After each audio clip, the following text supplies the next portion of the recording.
hidayah bagi mereka-mereka yang tidak mau ke masjid.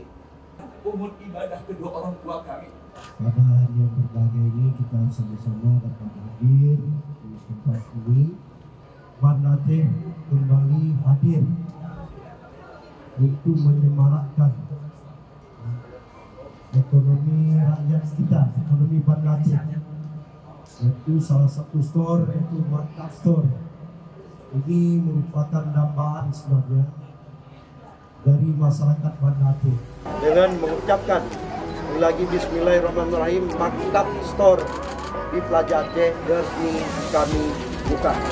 Alhamdulillah.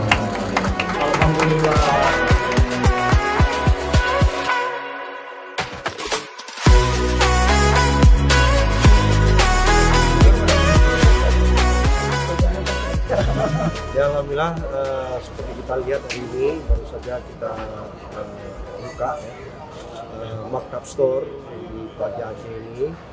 Ini tentu saja punya dampak yang luar biasa bagi perekonomian Banda Aceh secara khusus dan perekonomian Aceh secara umumnya ya.